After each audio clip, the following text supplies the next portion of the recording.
Do you think you understand what's going on with your retirement funds? We sure hope so. Well, if you don't, make sure that you watch this video to the very end so we can make sure we school you on what's going on.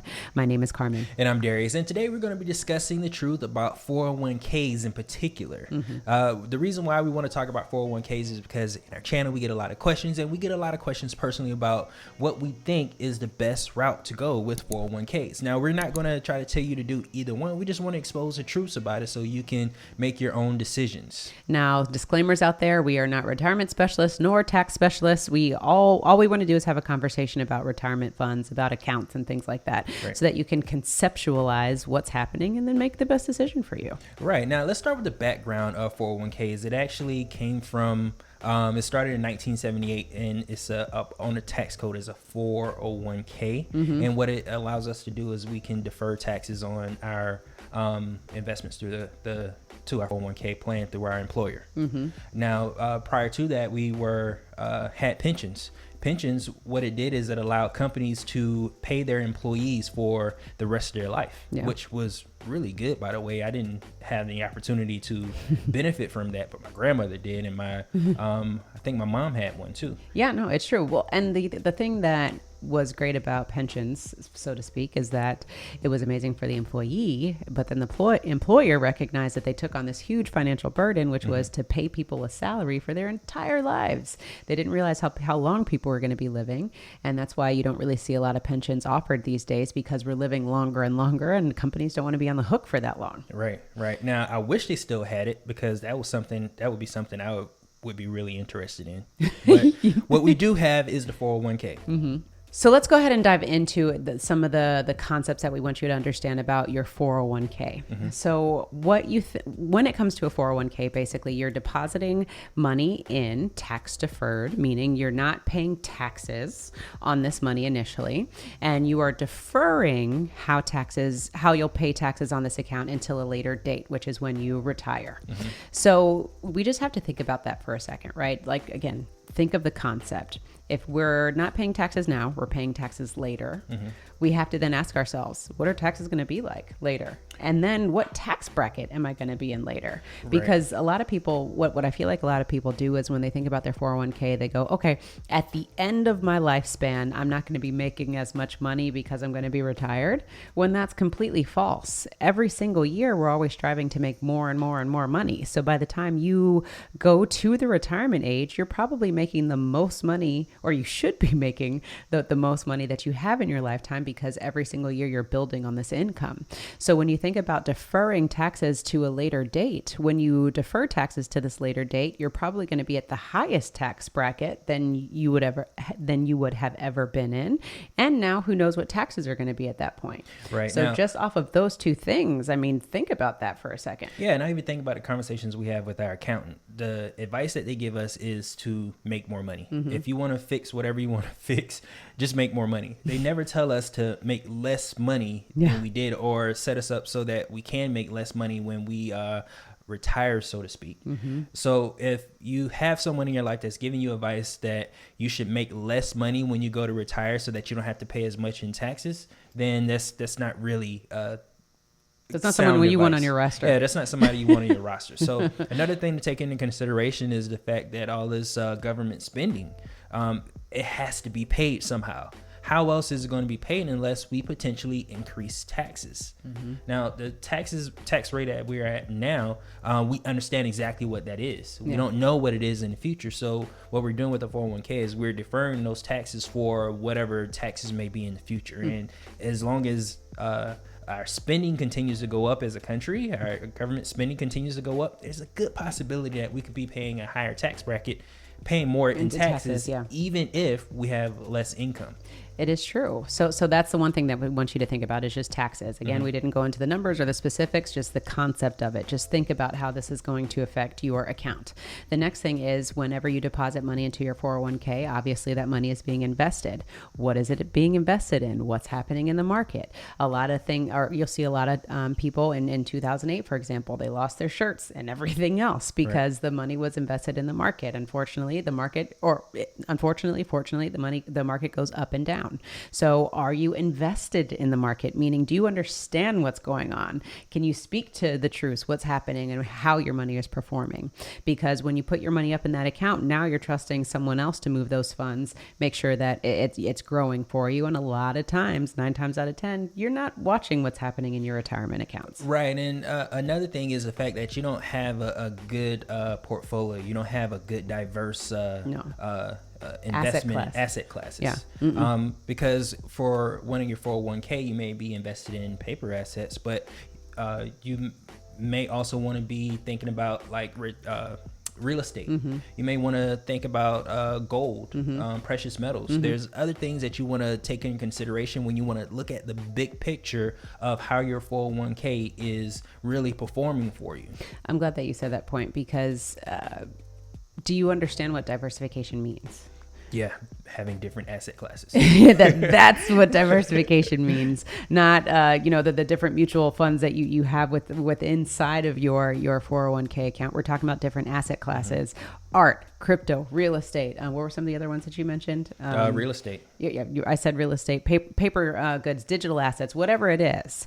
You have to make sure that you have a good diversity of assets that you're involved in, because like many people that we just said lost their shirts and their shoes because they only had their money invested in one place. You said they lost their shirt and their shoes? Yeah, that's a bad place to be in. That's real bad. You're shooting bad if you lose your shirt and your shoes. Exactly. So what you always have to make sure that you're covered, because if one asset isn't working, the other ones better be firing on all cylinders. That's how you protect yourself. And a lot of people we find that's how you mitigate your risk. Exactly. A lot of people we find just use one asset, and you can never put your one egg in. What is it? You can't put all your eggs in one basket. Thank you. Exactly. You know what I'm trying to say.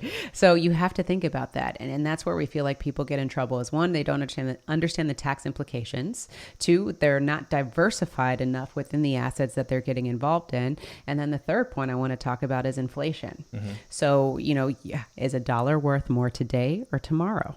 Is absolutely worth more today. It's worth more today because of inflation. So if you put this money up on a shelf and you hope to God that the market's always going to go up, up, up, and nothing's really going to change during the time that you're retiring, who knows where it's going to be, whether we're going to be going up or we're going to be going down, whether we're going to be in a bull or a bear. Who knows where we're going to be when it's time for you to retire? Do you want to take that chance with your money? No, and blindly think and blindly put all your eggs in one basket. Yeah. And then the other thing too you have to think about is, once we get to the prime age of retirement, not only are we in a different tax bracket, we don't know what taxes are going to be at that point. Now our money is worth less than what it was when we first started. And not just that, we have a different drive too.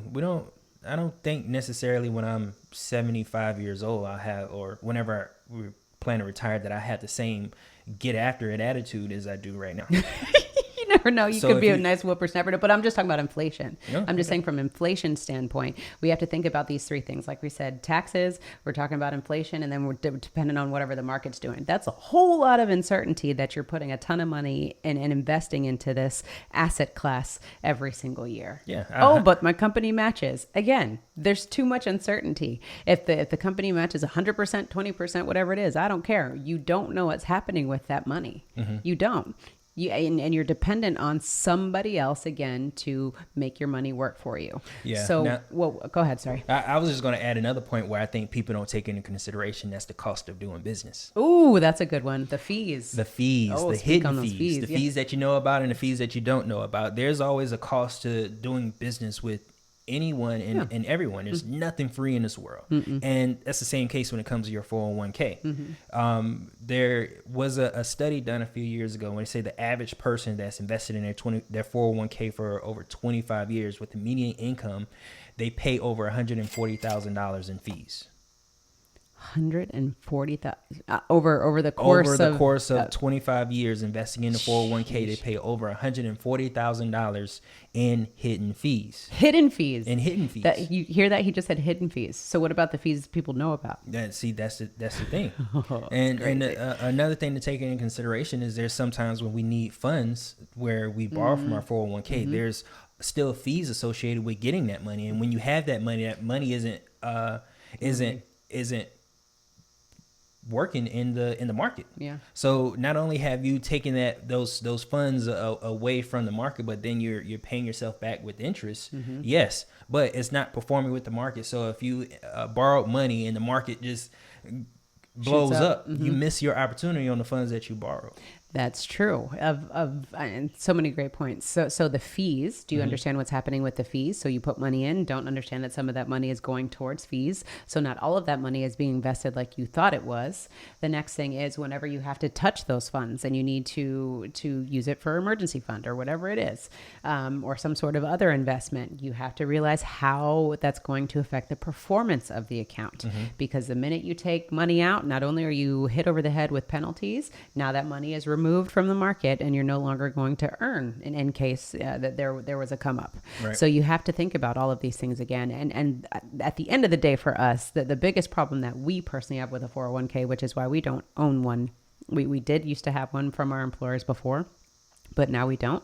And the reason being is because of the uncertainty and because of the lack of control. Right. And 100% 401k is good for those of us who would otherwise not save any money when it comes to your retirement. That's who 401ks are ideally for.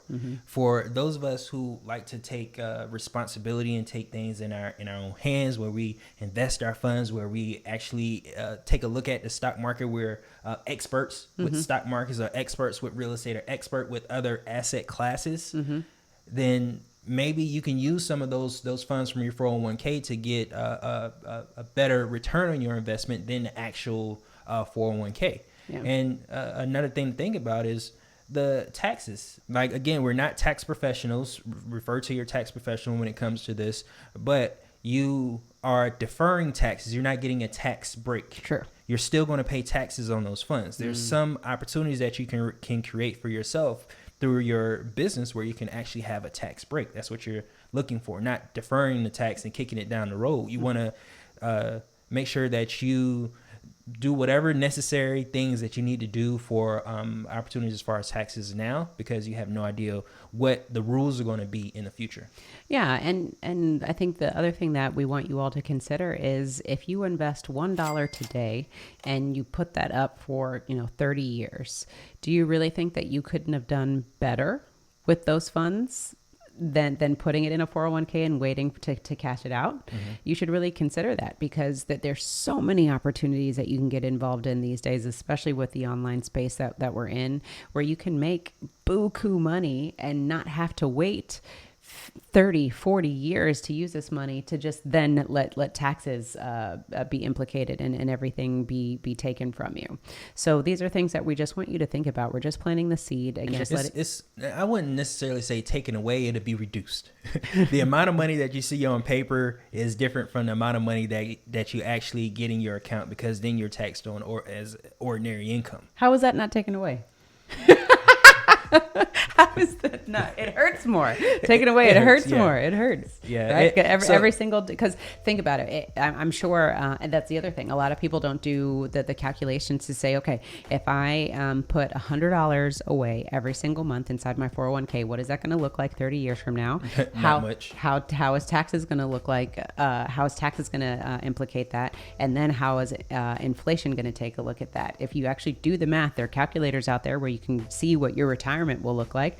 Do that math and then determine if it makes sense for you. A lot of you might change what you're doing right now after you've done the math. Right. And I personally think it's better to pay taxes on $10,000 right now than $1 million in the future when I go to retirement. Absolutely. When I go to retire. Totally. I like how you sum up everything that we said in like 3 words. It only took us 20 minutes to get to that point. But that's the beauty of it is, would you rather pay taxes today or $10,000 on $10,000 or taxes on $1 million in the future? Yeah. Whew, very good points. Well, what we hope that with today's video, this just enlightened you to think about retirement and also just to think about investing. You know, what are you doing for your future? Because a lot of you might not even have a 401k and you are looking at other investments. So you need to make sure that you have different assets all playing at the same time, all cash flowing at the same time, so that you're not dependent on just one stream of income when retirement does come. And there's a good possibility that it may not be all cash flowing at the exact same time, but you have the other ones to fall back on, other asset classes to fall back on, because they're as a collectively they're moving you forward. Exactly. So just think about these things, retirement with investing. You always need to make sure that you're in control, because if you're not control, you just have all the risk out there in the world, and you have that there's pretty much a guarantee that you could lose your money because you're not in control. So everything that you do, you need to make sure that you're involved, you have control of it, and that you understand how taxes and inflation is going to play in these investments that you take part in. Yeah, the most important thing you can do is educate yourself and do your research on wherever you're sending your money. If you have a set amount of money that you are putting into your 401k, make sure you understand exactly how much you're paying in fees, because 92% of people don't even know how much they're paying in fees. They're just sending it over to their 401k to the custodian, and not even thinking about it anymore. That's a no-no. Always know what your money is doing. Absolutely. So if you all want to understand how to create passive income to help fund your retirement, then definitely check out our next video where you can learn the ABCs and 1, 2, 3s of passive income. And remember, Wealth Nation, remember to own your own lifestyle. Or someone else will.